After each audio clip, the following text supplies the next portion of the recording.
Hi, everyone. This is Jay West, and our show is called Directions, and it's about dealing with directional changes in people's lives, and whether that be through a new job or retirement or a major disease or a relationship thing or something else where I stumble over my words like I just did now, which is fine because we make mistakes and I don't care. So anyway, my guest is Zach Zehnder. Hi, Zach. What's up, Jay? Good to Great see to you, be with you, bro. my man. Yeah, hey, I got to work with you for like close to 2 years Yeah, and really yeah. saw who you were. I was thinking about my first encounter with you was before I actually met you, but it was way, way long time ago, about a year after we first moved here. We moved here in 2000. I think this was 2001, but I could be wrong. Okay. I got an email or a call from your mom about a car accident. Oh, yes. Would that be Yeah. about right? Yeah, 2001. Yeah, Yeah, yeah. July of 2001. That was a life-changing moment for me. Yeah, so directional change. What happened that day? Yeah, we were in a family reunion in Angola, Indiana, and I was driving. We had went to the golf course, I think just to the range, and we were headed back to, the massive home that 50 Zenders, 40 Zender, whatever many inhabited. And so I was driving back and I was kind of just, I don't know, blindly is not the right word because my eyes were open, but I was sort of just following the person ahead of me who wasn't related to us, but just felt like they knew the roads. And this person, unbeknownst to me, ran a stop sign and I did the same thing.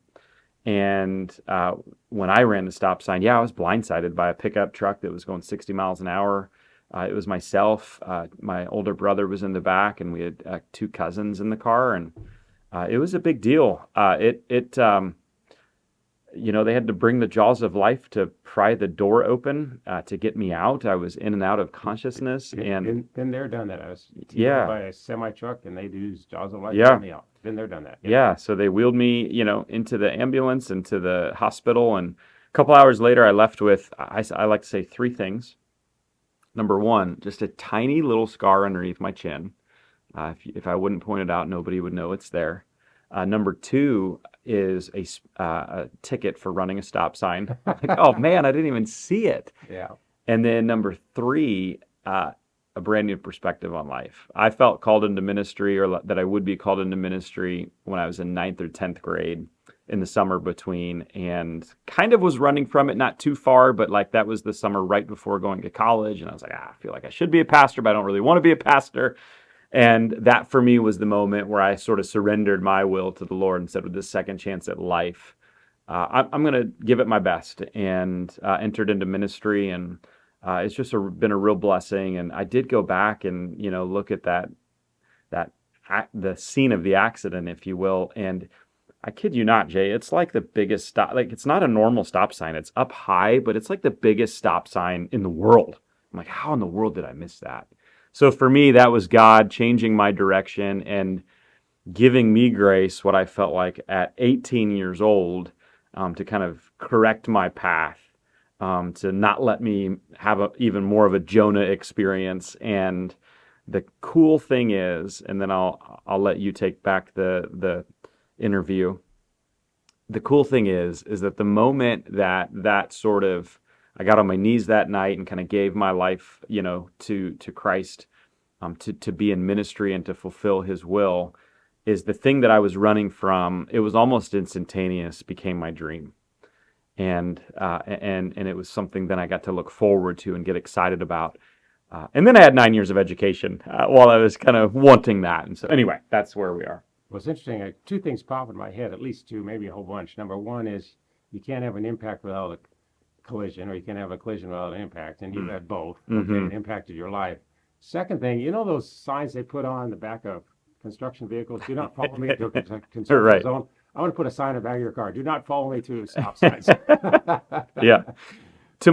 From then, what was that, 24 years ago?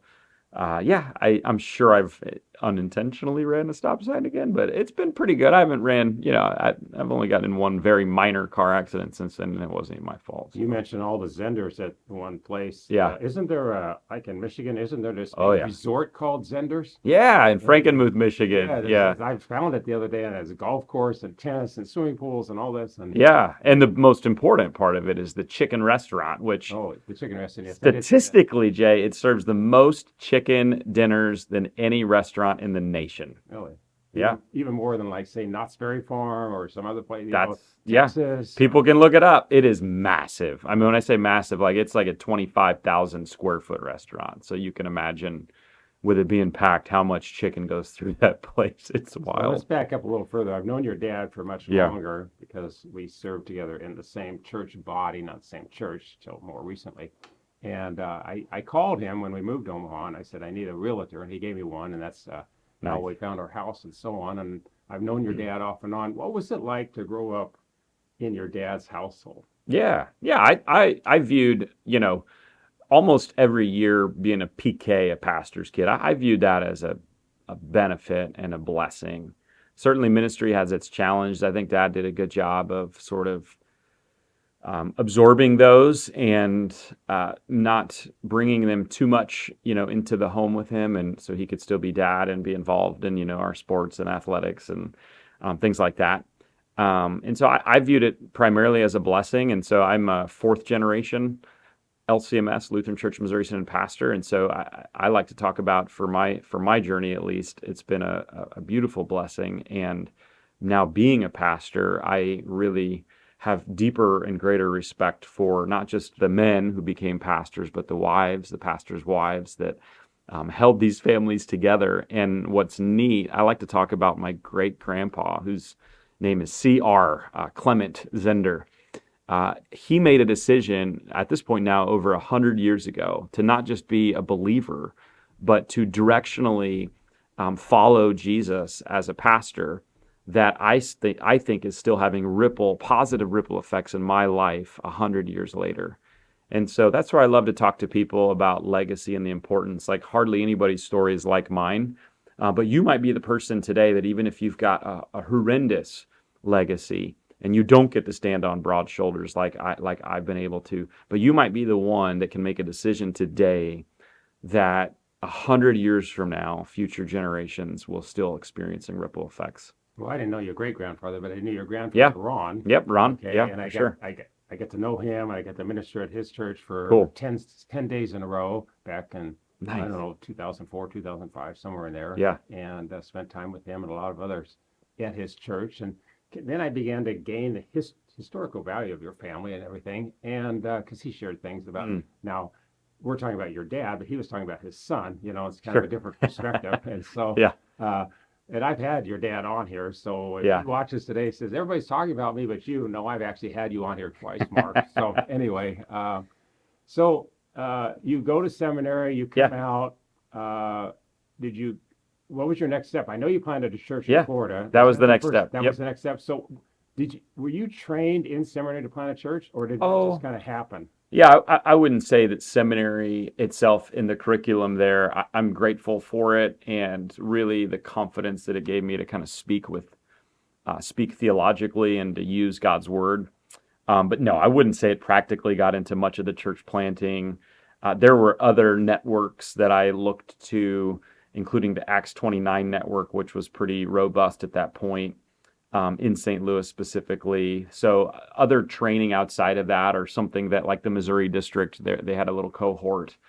And so I wasn't sure that I've always been entrepreneurial, but I wasn't sure how that would work in the Lutheran Church Missouri Synod. And so I do think that church planting is probably the most entrepreneurial position for that's out there. And so to me, it really started becoming more of a that might be a real thing. Not until my last year of seminary too. So I would say that if I kind of knew going in that that's what I wanted to do or was maybe going to be called to, I could have more intentionally sought that out or even steered a few classes to like work on that a little bit more. But so I'm not even saying that's a seminary issue. That's me sort of trying to figure out, Lord, what do you want me to do with my life? So why did you decide to do that as opposed to just jumping into a church somewhere and being the new assistant pastor Yeah, I think it. or senior pastor of a small Yeah, and we church? prayed through. We had several options. So we were praying, God, what's best? And I really do think that at the end of it, yeah, the Lord gave me a lot of peace about that. I am someone who is entrepreneurial, and that's going to be a great place to use your gifts. And so, rather than jumping into an established ministry, what would it look like to join a church? And this one presented itself that had a really solid, strong vision to start new churches. And I had a friend of mine that was finished 2 years before I did. That was the human element of me going to what ended up being Mount Dora, Florida, and really loved him. And so I thought, man, that's a unique opportunity, and why not? And here's what I will say: growing up in the church, being a PK, going to Concordia University, Wisconsin, a Lutheran school, going to Concordia Seminary, a Lutheran seminary. I really felt like not that life was easy all the time, but I wasn't really challenged in my faith per se until planting a church and going into a new city where I knew nobody. And all of a sudden, we're supposed to start a movement of people, and we don't know anybody, and we have limited funds, and I'm young, and we had a 2.5 year old, and we were pregnant with another. Like, what? So I really felt like that was the first time in my life where every day I woke up with, Lord, if you don't show up, if your Holy Spirit doesn't show up, like I legitimately don't know what to do and what I'm doing. And it was neat to kind of live putting my faith on the line, intentionally putting my faith on the line. Yeah, So I want to go back just for a yeah, second to seminary too. You're in seminary and you're the son of a pastor of one of the largest churches in the Missouri Synod. sure. What was that like? Yeah. And what was Yeah, I mean, there were a few times that it was an advantage and a few times it was a disadvantage. Being a part of any organization, you're going to have people on the extremes. You're going to have people that love you, people that maybe are the opposite of love you, and so it certainly gave me an advantage to meet with like-minded people that are mission-minded and that are understand the importance of staying true to our biblical beliefs and our confessions, but had a bend towards evangelism and church growth and being missional. That was certainly an advantage. I The mean, disadvantage a couple King of times Kings was the were reputation that it has, and a couple right. people didn't understand and said mean things, and like I don't like whatever.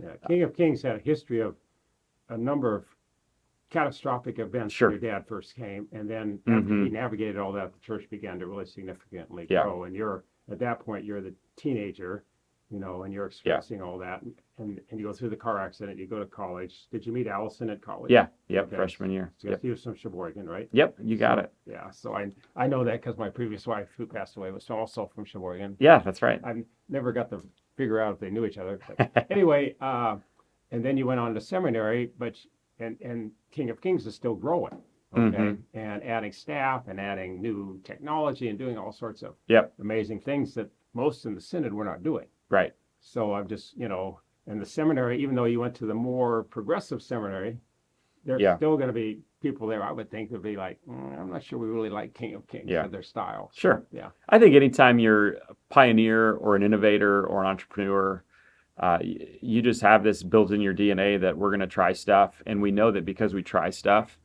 it's not always going to be clean. There's going to be some messiness, but the idea or the thought of some of these things might come to pan and make a big difference for the kingdom of God, in my mind, is a greater pro, if you will, than the con of every now and then we're going to do something that's messy and that won't work. And so I don't know. I think pastors also, no matter what type of pastor you are, I heard the phrase. I don't even remember where I first heard it, but I like it that a pastor's got to have a tender heart and thick skin.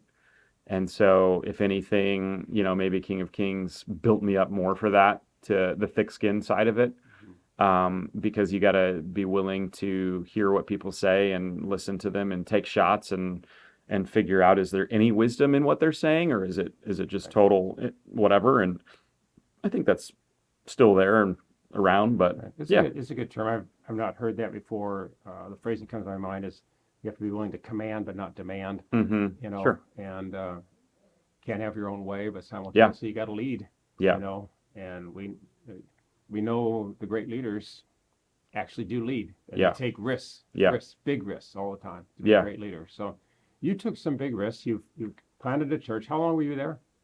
We were there 11 years, And it 2010 to grew from 0 2021. to what?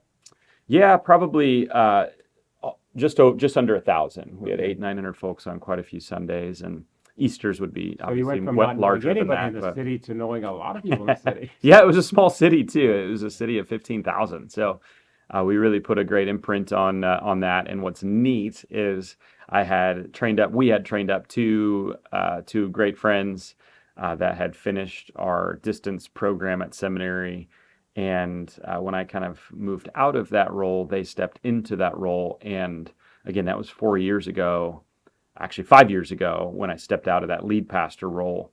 And they're doing fabulous things with the church. They've brought it back to kind of those peak levels, even post COVID, and just it's really cool to leave a church in really great hands. And I got the chance to visit it the Sunday after Easter this year, and it was like one of the 2 or 3 most happiest Sundays I've ever had, because like absence makes the heart grow fonder, and it was fun to just bring a word to them, but also like, man, for 11 years they drove me crazy, and for 11 years I drove them even crazier, but nobody remembers that. We remember the good times, and I think there's some wisdom in that too, of letting some time heal, and that when we get really deeply involved in church, whether you're in ministry or whether you're a member of a church but just passionately care. I love the passion. I think that we ought to have passionate conversations around what to do, what not to do, and we're going to step on each other's toes and make mistakes, and it's going to be messy at times, and sometimes my way will get through, sometimes your way will get through, but when you give it a little bit of space and time and maybe allow some healing, um, And if it's really neat. your Yeah. way doesn't work and my way doesn't work, there's always the highway. Yeah, there you go. Yeah, So 100%. so when did you start writing? So I started writing without even knowing I was starting to write in 2011, and which was the first year of our church plant. I was trying to figure out, had a really great core group of people that like knew how to do the churchy stuff, but when we started talking about getting out into the community, it was almost like in one ear and out the other. And go invite some friends, and it was almost like patting themselves on the back, like Christian bubble. All my friends already go to church, and I can get into a Christian bubble too. And so I was trying to figure out like, how do I get my whole church to just do these things? That it's not they're what Jesus said. And at first it came like out of frustration, but I was like, I don't know what better to do. I'm just gonna challenge them to do what Jesus said, and I'm gonna do it for 40 days. And so I just took random commands of Jesus, those red letters in our Bibles for many of us, and I wrote 40 blogs over 40 days. And it sounds a little law-based and legalistic. I called it the "Do What He Said" challenge.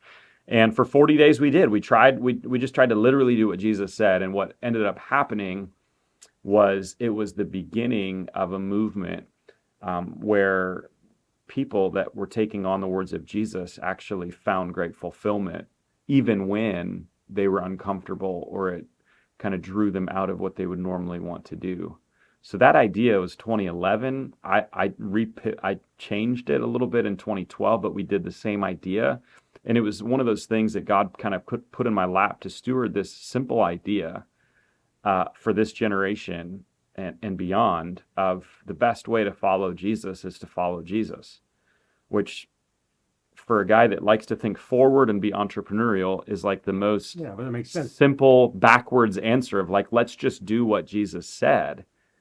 And so that's what started it. The first book ended up taking 7 years to complete. And That's true with everything. yeah, If you can teach on prayer, but until you pray, you yeah, can teach on giving, but until you give, you right, teach on witnessing, but until you witness, right, you aren't really, yep, you got to put it into practice. So show us some of your books. As I was yeah, surprised when you walked in with that many, and you kiddingly told me, should I bring all 5,000? You had 5,000 copies at home. I said, okay, I've written 5 books. I don't have 5,000 copies, but then I probably have maybe 800 to 1,000 yeah, books at home. You yeah. have 5,000 books at home. Share some of these with us and hold them up if you want. Yeah. And So so the first one is probably the best one to hold up. It's Red Letter Challenge, and then we have a kids component to go with it, Red Letter Challenge Kids. And it was exactly what I talked about, Jay, is how do we take the words of Jesus and put them into practice? And so that's the simple idea. But over those 7 years, it fleshed out into a way that made it more palatable and packageable. And so rather than just like that big idea that that believes Jesus is gonna argue with, I tried to. This is where I like the word directions for for what you're doing. Is I'm trying to give people direction on what does that look like. And so I was challenged probably 3 or 4 years in, this great idea, but I don't know what to do with it. I was challenged to find, they called it 5 themes or 5 principles in all of the words of Jesus. What are the 5 like things he's primarily calling us to do? So I tell people it's not an exhaustive list, but I ended up using the word targets. You talk about directions, targets. So what are the 5 targets to follow Jesus, to be a disciple of his? And this next book has a target right on Yeah, it. So, exactly. And so the 5 targets we came up with were being, forgiving, serving, giving, and going. Again, it's not an exhaustive list, but like this is the thing I think missing in most people's discipleship is they don't know what they're shooting for. They don't know the targets. They don't know the direction. They have good intention, but if you don't have good intention, here's what I say: intention without direction leads to confusion. And that's what we have collectively in the church, where you ask non-Christians to talk about Jesus followers or those that believe in Jesus, they'll use words like judgment, hypocrisy, anti-political, anti-gay, out of touch, insensitive, boring, prude, whatever you might like. That's a list of words that clearly are missing the targets of what we know about Jesus. And so I'm trying to teach people that yes, you are called to be a disciple, but underneath discipleship, like how do you measure that? What are you measuring? What is your direction? And so these targets have been important in my life. They're obviously a big part of the Red Letter Challenge, kind of introducing people to those targets. And then the next books that follow in the series are just taking each of those targets in a deeper level. And so if someone wants to focus on forgiveness, they can do that for 40 days. All these are 40-day challenges. If they want to focus on serving, they can learn what it means to serve like Jesus. you know, you talk about targets, like and that. an old story came to my mind. Charlie Brown and Lucy are talking. Mm. Forgive me if you've heard this. And Charlie Brown takes a bow and arrow and he shoots it and he hits it. He shoots the arrow into a fence. Yeah. Okay. And then he goes over and he draws a circle around where that thing is. And Lucy goes, "That's the dumbest thing I've ever seen. You don't do target practice like that, Charlie Brown." He goes, "Yeah, but if you do it my way, you never miss." Okay. And that story just came back. So you're helping people not to miss, Exactly. right? Yeah. So there's a cool story I tell about Matthew Emmons, a 2004 sharpshooter at the Olympics. And he's an American and historian. I don't really know sharpshooting, so this is all, of course, read and studied and looked at by me after the fact. But historians say he's the greatest sharpshooter to ever live. So that year going to the Olympics, it's like who's not? Everybody knew who's going to win gold. It's Matthew Emmons. It's who's going to win silver, who's going to win bronze. And so the event goes on, and there's 10 shots in this event, and rifle sharpshooters are really taught to focus, to calm down, so that in between those beats per minute, they're firing at just the right time to get just the right target, the bullseye. And so technically speaking, he's 9 shots in, and he needed a like 7.2 to win the competition and to win the gold medal. He had nothing worse than a 9.3 on his first 9 shots. So like this is piece of cake. So he goes into the 10th shot. And he focuses, calms down, focuses his breathing, fires at just the right time in between those beats per minute. And do you know the story? Have I said this to you, Jay? Do you know what happens? No, What do you think happens? I have no clue. I'm gonna let you tell the story. He hit the bullseye. Okay. Right. That's what do you expect? Okay. I told you he's the greatest sharpshooter ever to live. But it's a little bit of a trick question. He did hit the bullseye, but he crossfired and hit the bullseye one target over to the left. Oh. And so he got a score of 0, and he went from 1st to 8th. And so I like telling that story because it's literally the greatest shooter potentially in the history of the world. But if you don't know what you're aiming at, or you're aiming at the wrong targets, you're going to hit the wrong targets every single time. And so I like to say intention without direction on Jesus has led to a lot of confusion collectively with our witness. But intention with direction on Jesus leads to transformation. And that's what we're after. We're after transformed lives as people really step into moving from just believing in Jesus to actually following him and being a disciple of Jesus. I think so many people leave so much on the table with our faith when we trust in God for our eternity and for that security that we have that we'll be with him in heaven forever. but we're still living empty, unfulfilled lives now because we haven't taken up the mantle of actually being his disciples. I'm not exactly sure where it is. I think it's 2 Corinthians 7, but I could be wrong. There's a verse that says, we make it our aim to be well pleasing to God. Mm. And when I teach that, I tell people, I said, if your aim is off right here, Yeah. no big deal. If the target's there, but if the target's way down there, Yeah. and your aim is off, it's going to go Yeah. way off, okay? And you're going to miss the target. Yeah. You know, so to be well pleasing to God, part of that is walking in faith and everything else. And you've done that with your books. We have 2 minutes left. Sorry, but Oh, you're good. share your website or how they can Yeah. get the rest of these, where they can find them. We don't have time to go through them all. I wish we did. Yeah. If people want to connect, our website's redletterchallenge.com. That's the name of our first book, and you'll see resources there. But if you are wanting to go on a 40-day journey in discipleship, the Red Letter Challenge is the one we always kind of encourage you to start with. But if you need a deeper look into being, which is really connecting to God, what it looks like to have spiritual disciplines, we call them keystone habits, or if you just need to spend time working on forgiveness for yourself or someone else, if you want to be a greater servant, serving challenges for you, the one that we just came out with is around generosity and giving. And then also we just wrote last year an Advent book, and so we're coming up on December. So if you're looking for a great Advent study, you can find that there. Go to redletteradvent.com as well for that resource. I'm going to read the generosity one. I haven't read any of your books, but I want to read that one because I just did a podcast, my most recent one that's coming out later this week on generosity. Oh, cool. The spirit of generosity. My favorite verse in that is Isaiah 32:8. A generous man devises generous things, and by generosity he shall stand. And so it's not about giving to your ministry or mine, but it's about being generous and helping other people. So in our less than a minute, thanks for being here. Thanks, Jay. For sharing. Thanks for doing what you do. I hope your books sell great. And go to his website. We'll scroll it on the bottom of the screen, and you can see it. And you've heard a lot of directional changes in his life from a car accident that really transformed your thinking and your processes to where you thought you were going somewhere else. And had you not had that car accident, we would have sitting here, you would have written all these books. Just a lot of things wouldn't have happened. And so something bad that could happen, and you think, oh, it's just so sad or whatever. Turns out God uses it for good to bless you and encourage you. Hey, thanks for tuning in to Directions today. We'll see you next week, and God bless you. Until then, bye-bye.